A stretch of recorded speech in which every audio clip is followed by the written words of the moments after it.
point out that the sun shines down its power to all the world and makes the wind blow strong as it will. I wonder how gentle rains can fall upon the land, so lovely earth can stay lovely still. Hello, ladies and gentlemen. Welcome to the 656th edition of Energy Week with George Harvey, me. Nancy is not here today. She is off doing, I know. The schedule is, let me describe what has happened with the schedule here. Christmas was on a Thursday when we usually record on a Thursday. New Year's is on a Thursday. I did a show the day before Christmas, actually the day before the studio closed for Christmas. And I am doing this show for the period of time from the 24th of December until the 31st, which is 8 days. So it's not going to be 3 items per day. It's going to be 3 on some days and 2 on a couple others. This show is being recorded on the 5th of January, but it's going from, as I said, the 24th of December to the 31st.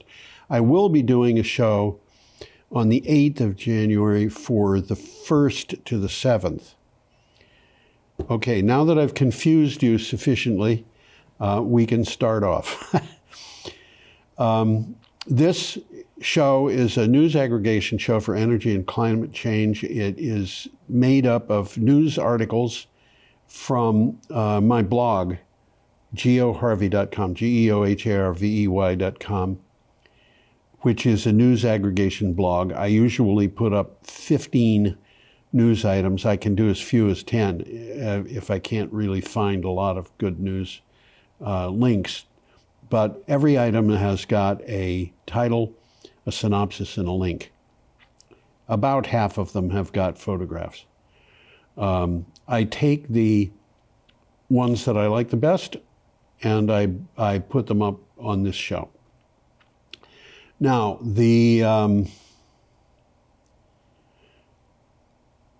I guess I'll just go ahead. Wednesday, December 24th, the day that we're starting. Let's see. We have a picture of, sorry, I don't speak French. I regret having learned all kinds of languages except French. I'm going to pronounce that Saint-Colomban de Villard. I should mention, you can go to the geoharvey.com, or if you can scroll around and find a link to a tiny URL site, which would be Energy Week 656, that will take you to the script for this show, which gives the photograph, title, synopsis, link, and for the articles, and I'm touching on every one of them. A French alpine ski resort is offering free skiing all winter to save money. Saint-Colomban de Villard, and I'm just hoping that that's approximating the pronunciation well enough. A ski resort in the French Alps is offering free skiing free of charge this winter. In a changing climate, the snowfall is increasingly unreliable, and the resort runs deficits that are growing every year. Sales of lift tickets bring in less income than it costs to sell the lift tickets. So they're just not selling lift tickets. They're letting people ski for free. That brings the people into the town. Now, other resorts have jacked up the prices, and they have put out artificial snow. But different ways have got different approaches to what is undoubtedly a difficult problem for them. That article, by the way, came from Euronews. We have an article from Clean Technica, and this picture is an Incat, Tasmania ferry. Incat, Tasmania is the name of a company that makes ferry boats in Tasmania, of all places. New passenger and car ferry from Incat is 100% electric. In May of 2025, Incat Tasmania launched Hull 096, a 130 meter, which is 426 feet, twin hull fast ferry it claims is the largest all-electric ferry in the world. It has successfully passed its initial round of sea trials and will begin its journey to South America early next year, that is this year, after final checks in Hobart. Hobart is the capital of Tasmania. Getting this ferry from Tasmania to Uruguay, which is where it's going, is not going to be a trivial task because it's around the world. Tasmania, of course, is south of the east coast of Australia. The way they're getting the heavy lift, the ferry to Tasmania, Uruguay rather, from Tasmania, is by putting it on a heavy lift ship. The ferry is big. It has room for 2,100 passengers and 225 passengers and crew, and in addition, 225 cars. I should mention, Uruguay was importing almost all of its electricity in 2007 when it decided that it was going to switch to renewable electricity. It is now 98% renewable electricity. So this is a kind of a success story in South America. Next, this picture is the Block Island wind farm. It's actually fairly easy to recognize the Block Island wind farm because the wind turbines are set up along a curve.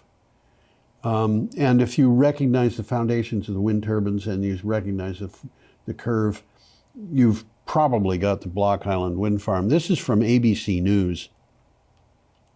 The title is What to Know About Wind Power in the U.S. as Trump's Administration Pauses Leases.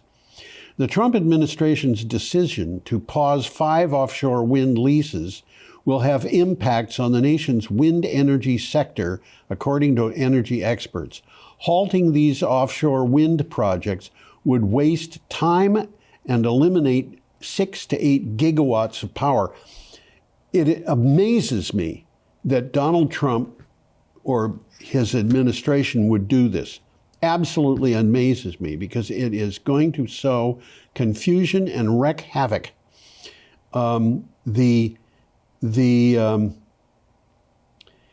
elimination of 6 to 8 gigawatts of power, that power is not going to be replaced by nuclear, and it's not going to be replaced by coal, and it is not going to be replaced by even gas, because, I mean, you look at what's going on. We've had almost no nuclear put online in the last 30 years.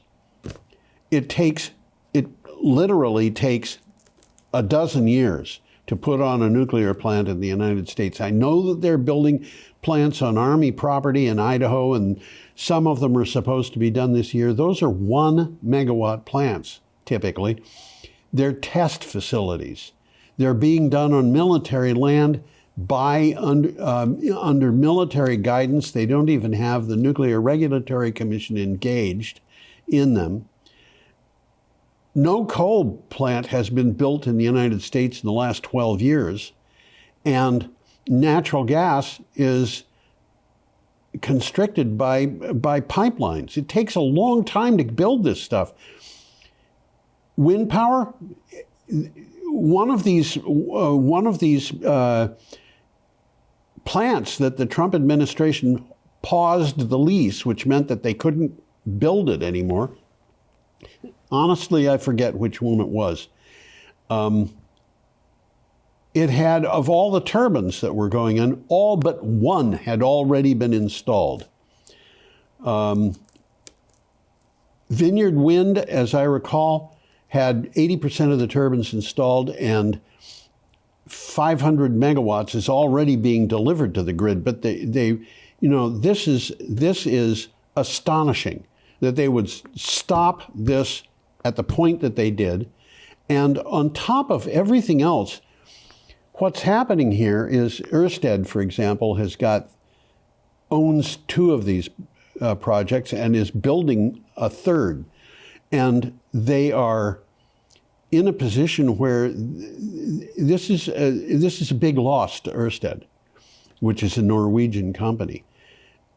And potential partners for operations in the United States are taking notice of this.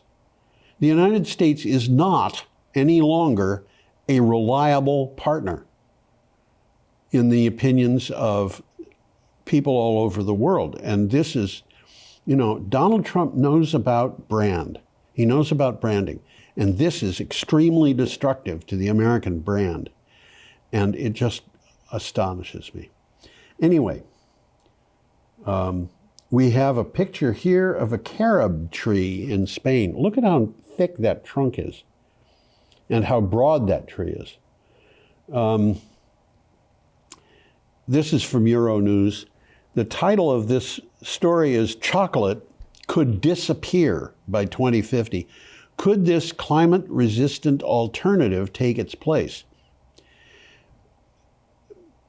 In some ways, I will say no, but nevertheless. I mean, you don't have to have read all the Harry Potter books to know that if you're attacked by a Dementor, the best thing you can do is eat chocolate, and I don't think this will work. But they're trying it. Chocolate production is down 40% in the last 2 years. That's a lot. As extreme weather conditions threaten the future of global cocoa crops, scientists at the National University of Singapore are successfully improving carob as an alternative. Carob's an interesting plant. Anyway, they're talking about using carob beans to which are already used as a chocolate substitute. So that's what they're doing. My recollection is that carob is a legume, which means that it's related to peas and beans and a bunch of other things, including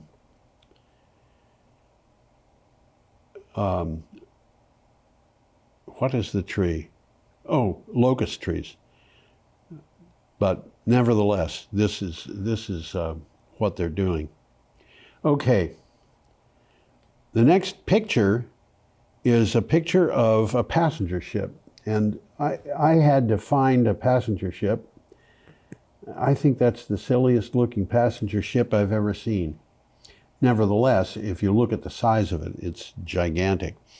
This is from ABC News. The title of the article is "Judge Upholds Hawaii's New Climate Change Tax on Cruise Passengers." A federal judge's ruling cleared the way for Hawaii to include cruise ship passengers in a new tourist tax to help cope with climate change. The tax goes into effect at the start of this year, 2026. U.S. District Judge Jill A. Otake denied a request to stop officials from enforcing the new law on cruises. I did see another news article on this more recently, which says that they, despite the ruling, are going to pause the enforcement of the law temporarily. But Hawaii is looking for the tourists to help. And, if you need the help, you need it. Okay, I'm going to go on. I don't like that picture, and I like escaping from it. We have a wind turbine and an article from Euronews, another one. The title of this article is Trump's Rollback on made 2025 a turbulent year for clean energy. So why are experts optimistic? Good question. President Trump is boosting polluting fuels while blocking wind and solar. But amid the lows, there are some highs for clean energy, experts say. For example, despite Trump, solar and storage accounted for 85% of new power added to the grid. Now, 85% is noticeably less than what I expected for the year without that interference. So I would have expected the renewable energy to be 90%, more than 90% for the year. However, the problem that you get trying to just sign an executive order that means that you can't have renewable energy installed on federal land and at sea and so forth. The problem with that is that new gas plants are expensive. New gas pipelines are expensive. New coal-burning plants are so expensive that they're only going up in 2 countries in any measuring, in any amount that's reasonably worth noting. And those countries are India and China. China has reduced the amount of coal plants it's putting in so that the amount of emissions from coal-burning plants in China is actually declining. Europe is not putting in new coal-burning plants. Europe is closing gas-powered plants. Nuclear power, they're talking about nuclear power all over the world. And quite frankly, I don't think it's going to succeed because it is so expensive. In 2022, in March, you can look this up on the internet, NextEra Energy produced a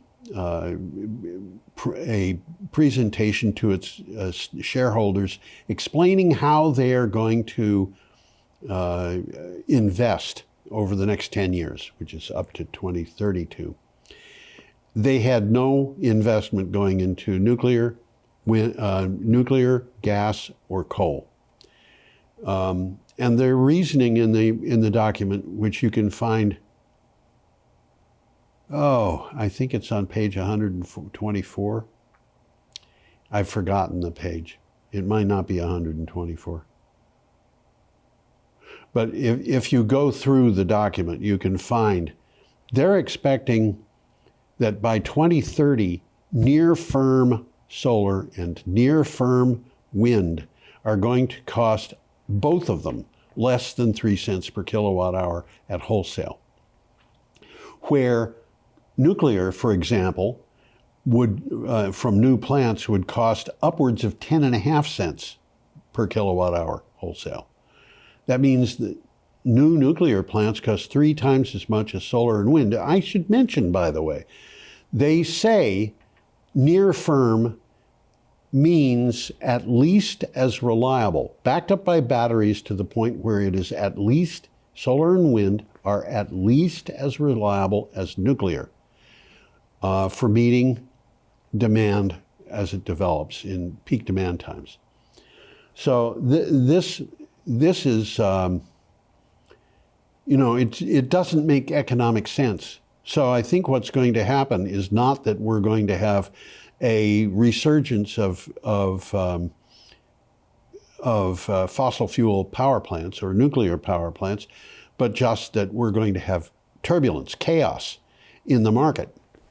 Now, Donald Trump's approach here demonstrates one thing, and that is that he is not a classical conservative the way that I was, knew them to be, because they were free market people, and the free market didn't say if what he's doing is he's pushing fossil fuels and nuclear. The free market theories is don't push anything. Let the market decide. And the market is deciding. And the market is deciding for solar and wind. That's what's happening. That's why it's 85% renewable energy, despite his attempts to change it. That didn't happen because other things are being built. It happened because projects were prevented from delivering their materials to market. Okay, we're up to Friday, December 26th, and we have a picture of a storage facility in Massachusetts. This comes from PV Magazine International. Massachusetts awards 1.3 gigawatts in first large energy storage tender. The Massachusetts Department of Energy Resources announced the winners of its first storage procurement. The state selected 4 projects totaling 1,268 megawatts as it aims to reach a legislative demanded 5,000 megawatts of operating storage capacity by July 2030. 5,000 megawatts of storage is a lot of storage. Okay, I'm just going to go on from that. Here we have a picture of a hurricane from NASA. And every time I see that picture, I think somebody should tell NASA that their satellite is upside down. Anyway, this is from Science Daily. The title is Oceans are supercharging hurricanes past Category 5. Now, hotspots in the deep ocean are getting hotter. As they do, they make the most powerful hurricanes and typhoons more likely and more dangerous. These regions, especially near the Philippines and in the Caribbean, are expanding as climate change warms ocean waters far below the surface. What they're saying is they want to have a new category for reporting these storms, and that category will be for storms with wind speeds that are upwards of 196 miles per hour. That's kind of frightening. And, I would expect that very few structures will stand up to that.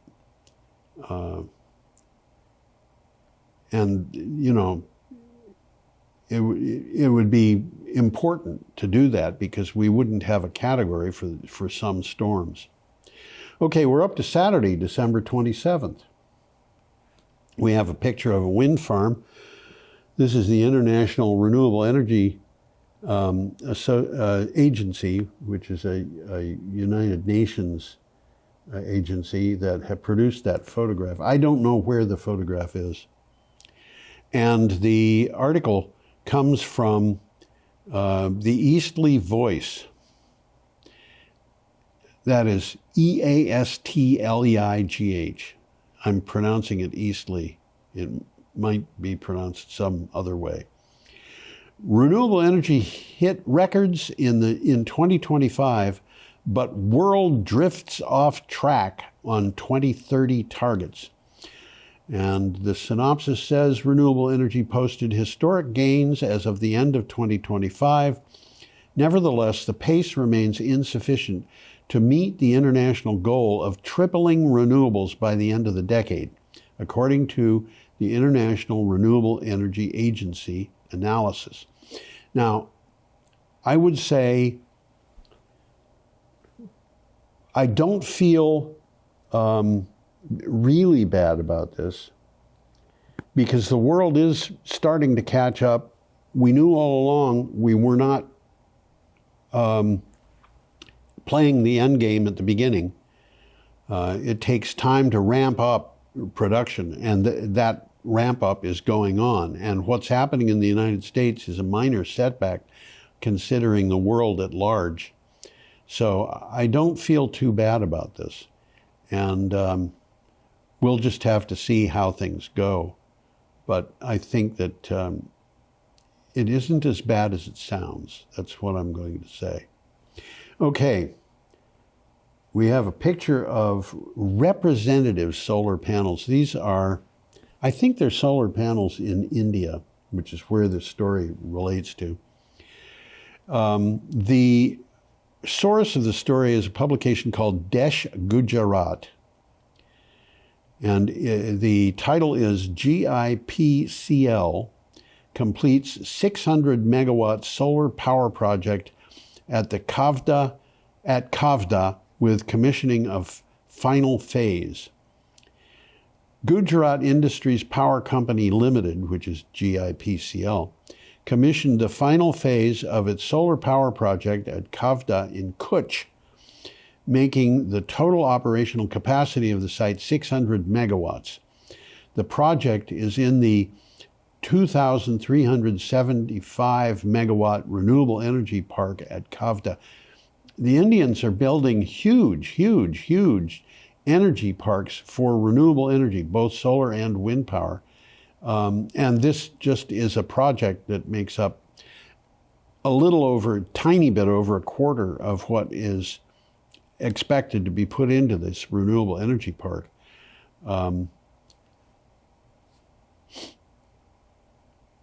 Anyway, I'm going to go on from there. I should say, by the way, the Indians do this because they have a huge population and very dense population, except they have a lot of desert areas where very few people live. Now, some of these desert areas actually have big cities in them. And that is kind of problematic because if you have 1 million people living in a desert, they've got to have a source of water. But these are things that the Indians are facing, and providing electricity to this area is something that they just do. And by the way, there is a bird called the Great Indian Bustard, and I don't think it's endangered, but it's in trouble in terms of population numbers, and they've had problems with these birds since a wind farm was put in. The wind turbines are not killing the birds. The thing that's killing the birds is the transmission lines. And that is part of a pattern that exists, well, in the United States as well. Transmission lines, if they had put solar power, they would have had the same problems. If they had put coal power, they would have had the same problems. If they had no power, that means that some people in India might not have power. This is all things that have to be worked out. We're up to December 28th, which is a Sunday, and we have a picture of the sea and an article from Euronews. The title is, High Seas Hopes Meet Hard Realities with 2026 Set to Become a Pivotal Year for World's Oceans. Europeans look ahead to 2026 from deep sea mining to European Union marine policy. While 2025 saw tidal shifts in ocean governance, the 2026 is a moment of reckoning. And I should point out, tidal shifts is a metaphor, I believe. When promises to protect the most distant stretches of sea become a reality. This article is about mining. Deep sea mining and marine policy. Deep sea mining, the miners go down, the mining equipment goes down to the bottom of the ocean and it finds nodules there. And these nodules are stones that just, in some places, they just litter the floor of the ocean. And they have various ways of pulling those stones off the floor of the ocean. In most cases, or many cases, as I understand it, if you dig into the floor of the ocean, you don't find more stones farther down. They're all on the surface of the floor. So a robot or a machine that is operated from a ship on the surface can pick up, have a robotic arm, pick up a stone and put it in a basket. And when it's got a basket full, it sends them up. And that sounds pretty benign, but there are ways of getting these stones off the bottom of the nodules, they're called, off the bottom of the ocean that are not very benign. So all of this has to be regulated. The reason they're going after these nodules is that they are basically made up of minerals that are of high value, including rare earths, a variety of metals that we could get from the mines on the surface, but it's a whole lot easier to go just pick them up from the bottom of the ocean. This is something that I think will be worked out in time. Okay, we have a picture of a lionfish. This is from ABC News. The title is Cypriot Fishermen Battle Invasive Lionfish and Turn Them into a Tavern Delicacy. Lionfish threaten native fish stocks, wreaking havoc on is that wreaking instead of wrecking? I might be mispronouncing it. I'm sorry. Havoc on the livelihoods of fishermen in Cyprus. With warmer seas resulting from climate change, they could swarm the entire Mediterranean by the century's end. They can be eaten, but there are other invasive fish. Now, one of the things about the lionfish is there are very few predators that go after lionfish.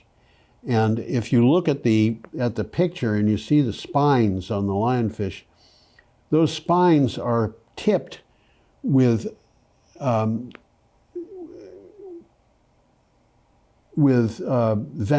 They're tipped with a way to deliver venom. So, dealing with these fish, you've got to be careful.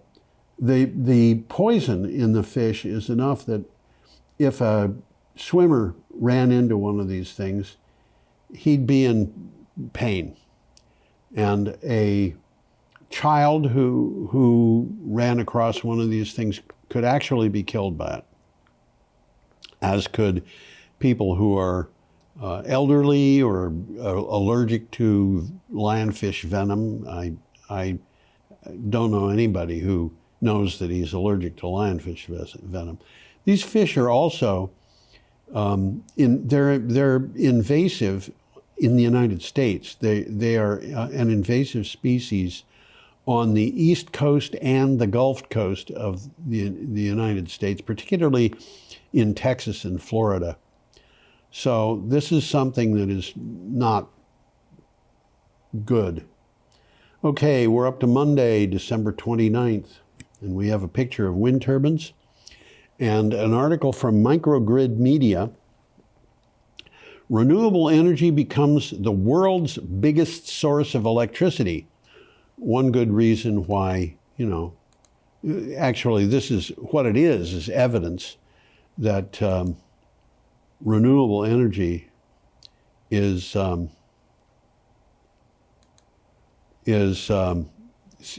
being developed quickly. For the first time, renewable energy like solar and wind are producing more electricity than coal in many parts of the world. I told you so. This change marks a big shift in how the world gets power and how it could help slow climate change. This milestone was reported by BBC News. I think it's pretty straightforward. It says what it means. It's not just coal, it's natural gas. Coal is going down. Natural gas is going to go down faster than coal, I think. We started getting rid of coal in about 1905. This is an old story. Coal was still growing after we started getting rid of it, but it was no longer used in naval vessels by the First World War in the United States, in American naval vessels. The largest number of coal miners was in the mid-1920s, and there were over 800,000 of them. And right now there's, I believe, fewer than 50,000. So coal is small compared to what it was. And, you know, it used to be that and not that long ago, that most of the electricity in the United States came from coal. And that isn't true anymore. Coal is being passed by renewable energy long since. Okay, we have a picture of Transport New South Wales electric bus. NSE is New South Wales. This is from Clean Technica. The title is Electric Buses Prove Their Worth Down Under. The land down under is Australia, and New South Wales is in Australia. It's a state. It's bigger than Texas, but it's one of the smaller states in Australia. Australia's kind of pressing on the size of the United States, and it has 9 states, and one of them is equivalent in size to the United States east of the Mississippi River, I think. The Australian states are large. Transport for New South Wales announced that data from regional trials have proven the worth of electric buses.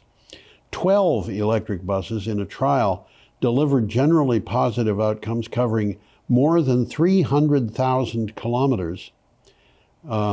They saved emissions and they saved a lot of money. So that sounds generally positive to me. These buses were used all over the place, and that includes in cities and out in the countryside and so forth. Okay. We have an article from MSN. That's just a cornfield, no particular attachment to the article, but it says, as a title, climate change could put everyday food at risk, scientists warn. According to reporting by The Guardian, scientists have concluded that losses of key global crops to pests will increase significantly as the planet warms. Wheat, rice, maize are forecast to suffer losses of about 46%, 19%, and 31% respectively if global heating reaches 2 degrees Celsius. And honestly, I don't see how we can avoid 2 degrees Celsius. The last 3 years were all at very nearly 1.5 degrees, and we haven't really started cutting climate emissions enough. We may have started cutting them, but we have to cut them very fast. And the climate will, if we cut them today, the climate would continue to warm probably for, at least 20 years. And I think that's probably excessively optimistic. Okay, we're up to Tuesday, December 30th, and we have a picture of a snowy owl. This article is from Euronews. The title is Sweden declares the famous snowy owl regionally extinct after a decade of silence. Now, a decade of silence means they haven't made any observations of snowy owl for 10 years. The snowy owl has vanished from Sweden, marking the first time in 20 years that the country has officially lost a bird species. The snowy owl is perhaps one of the most iconic birds on the planet, largely because Hedwig in the Harry Potter series was a snowy owl. But conservationists warn its future hangs in jeopardy. I should point out here that snowy owls are not going extinct. They're listed as vulnerable. They're regionally extinct, which means extirpated, or they're extirpated, which means regionally extinct in Sweden. They exist all over the Arctic regions of the Northern Hemisphere. So they have hope. The article asks the question whether they'll ever be able to return. Honestly, I think they could if we could get a handle on climate change. We'll just have to see how that goes. Okay, we have a next item. This is titled, the photograph is titled Wind Turbines in Tamil Nadu. And you can see a couple of wind turbines in that picture. Then, you know, one on the right and one on the left. This is from Outlook Business. The title is India Adds Record 44.5 Gigawatts Renewable Capacity in 2025. India added a record 44.5 gigawatts of renewable energy capacity, including 35 gigawatts of solar through November of last year. This synopsis says this year, but of course it's, as I record this, it's last year. According to the Ministry of New and Renewable Energy, the total renewable energy installed capacity is 253.96 gigawatts in November of 2025. Now, this says 35 gigawatts of solar power in India in 11 months of 2025. 35 gigawatts. If you think about the solar farm at the old waste dump in Brattleboro, that is 5 megawatts. So 35 gigawatts is 7,000 times as much as that. That looks pretty big. 35 gigawatts is kind of astonishing. But that's what's happening. And it's happening not only in India, it's happening in China. It's happening in other countries. And, you know, I mentioned Uruguay earlier. There are a number of countries that are at or very close to 100% renewable energy. Actually, the first country to become 100% reliant on solar power, I think I reported on in the first year that I had this TV show. It was 10, 11, 12 years ago. And that was a country called Tokelau.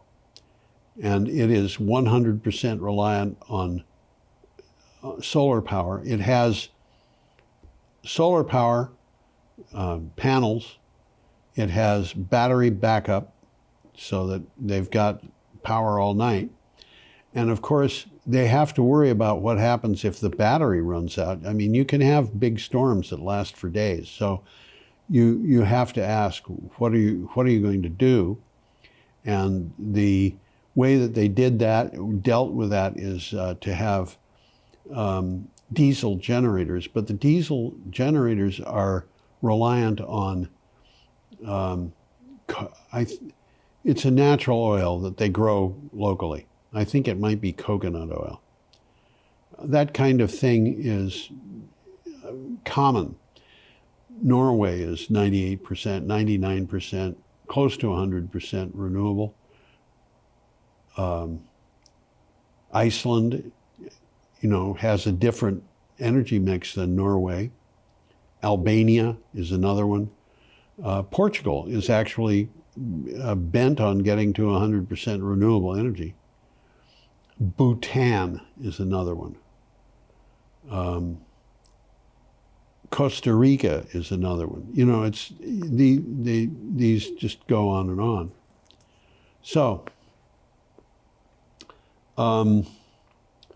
we have a picture of a wind farm, a wind turbine in a wind farm. There are other wind turbines in the distance. This article comes from Renews. The title is Renewables Supply Over a Quarter of U.S. Power. Okay, almost 26% of electricity in the first 10 months of 2025 came from renewable energy sources, according to analysis by the Sunday Campaign. The group said monthly data showed solar set fresh records, accounting for just over 9% of total input in the period, while wind power contributed 9.9%. Now that means that 6%, 7% of the electricity was renewables, but it was not solar or wind. Most of that perhaps is hydropower. There are other energy sources that contribute to this. One of which is bio power, which is, it is things that burn but are grown for the purpose. In some cases, that is wood. In other cases, it is straw, for example, that is burnt. And bioenergy by fermenting manure or food mass that is rejected for whatever reason. You ferment that, it'll give you biogas. You burn the biogas, which is basically, it has to be cleaned up, but it's basically the same as natural gas. But and of course there's geothermal included. So there's a lot in that. Now, 26% is not double the amount that comes from coal, but my guess is that next year, reporting what happens in 2026, we're going to find that coal is well below half of that. So we'll see how that all develops. We're up to Wednesday, December 31st. And we have a picture. This is a peculiar picture, I think. It's kind of peculiar because of its colors. Rooftop solar in the UK. This particular article is from MSN. The title is Ed Miliband to spend billions on solar power and scramble to meet energy bills pledge. Now, Ed Miliband is the Energy Secretary for the UK. The Energy Secretary is expected to set out proposals to allocate up to £13 billion over 4 years as part of the government's Warm Homes Plan. The Times reported that billions of pounds are to go to household grants for solar PVs, photovoltaics, many of which would be rooftop systems, heat pumps, and battery storage. Now, what Miliband wants to do is get these solar systems to the people who need to be able to afford energy and can't quite do it as things are. Some of these people are going to have a big reduction in the cost of their energy because they're getting electricity from solar PVs, hopefully at their own houses, putting that energy into heat pumps and, into battery storage, and then using it in part for heat pumps to heat their homes. There will be, or at least they're envisioned to be, people who are poorer than that, who will be expected to have no cost at all for energy, which means no cost for electricity, no cost for heat, and, These are people who can use that. And in the UK has people in it who are very well aware of the fact that it is necessary to insulate houses and weatherize them and so forth. The cost of doing that is not terribly high compared to the benefits. You know, I could point out that I've lived in the UK in a couple of different places, and I've lived in a bunch of houses in the United States, particularly in New England. I lived in Illinois, and I remember thinking of the house that I lived in as not well insulated, but seeing the icicles that came on the roofs of houses in the neighborhood and knowing that those houses were just leaking heat at enormous rates. In the UK, I lived in a new house that was made of brick in an area of Canterbury that had been bombed. The side of the road that we lived on had been burned down. The opposite side of the road had buildings on it that were older, that had been before the Second World War. I didn't live in that house that my family was in because I was only there for the summer, and my family was there for the full year. My parents and a couple of my brothers. But I was shunted off to a room across a different street in a building that was part of an abbey. And I had windows in my room that were 5 inches wide and 5 feet tall. And the walls were 4 feet thick, made of stone. And you could get to the windows to shoot arrows out at an invading army. Or, you know, this was an old building. It dated back a long ways. And I also lived briefly in another part of the same building in a tower. And the part that I was in there was said to be haunted, but I didn't see anything weird. And I've lived in stone buildings. I've lived in buildings where the wind would blow the curtains away from the windows with the windows closed because the framing just allowed the wind to blow through. They need to know about that. They do. They know about that sort of thing. Okay, we've got a picture of a staging area for the Central Coastal Virginia Offshore Wind Project. And this is from Renews. The title is Dominion Sues Over CVOW, Coastal Virginia Offshore Wind.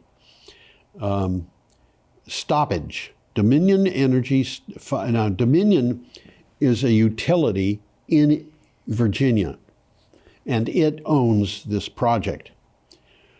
Dominion Energy filed a lawsuit against the Trump administration in order to after the order came to stop work on all 5 U.S. wind farms currently under construction. Dominion said that it had already spent roughly $8.9 billion for the $11.2 billion, 2.6 gigawatt Coastal Virginia offshore wind project. This is really kind of astonishing. This project was supposed to be finished, as I recall, in 2025. It got delayed by the Trump administration, and then it effectively got halted by the Trump administration. Now they're dealing with this in court. And I don't know what's going to happen here. The sense that I have is that the suits against the Trump administration might take taxpayer money to pay off, so that Dominion Energy is going to sue over lost income and the cost of delay and the cost of the lawsuit. All of that can be sued over.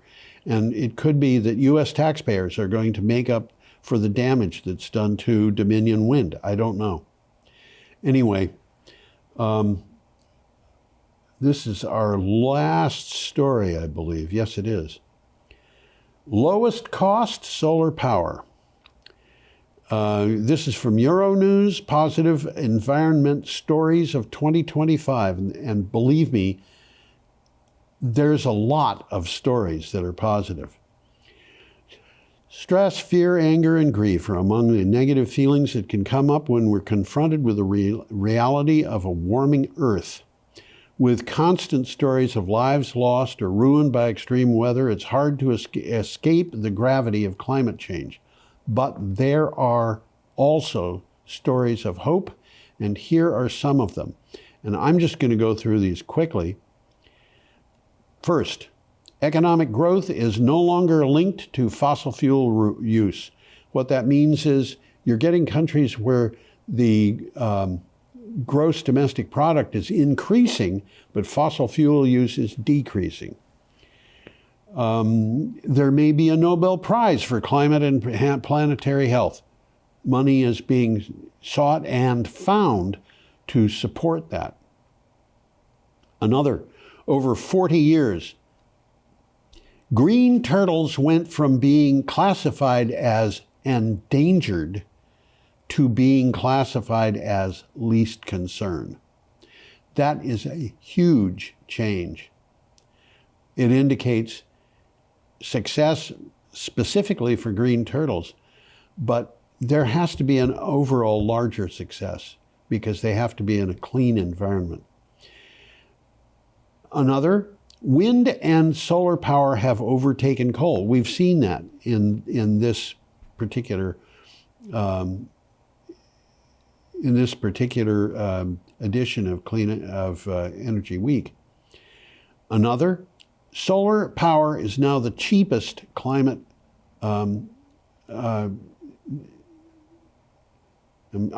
Solar power is now the world's cheapest energy source for electricity. Solar power is also getting to be the European Union's most important source of electricity. And I want to point out, I have no idea how many stories are in this.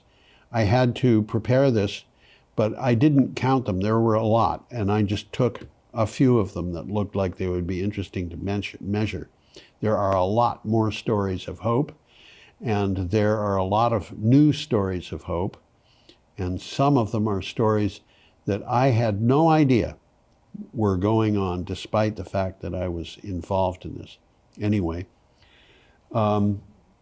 we are hoping that you have a plainly resplendent week. If you think about that, you say, maybe, how is that possible? It's plain, but it's resplendent? I don't know. I like, I had a friend who had a bumper sticker that said I was an oxymoron.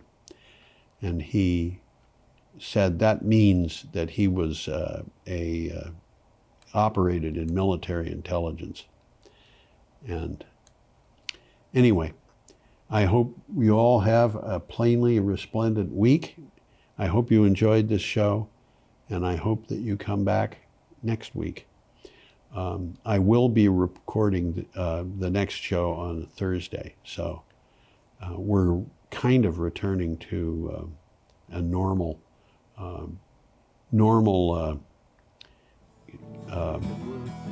schedule. See you later.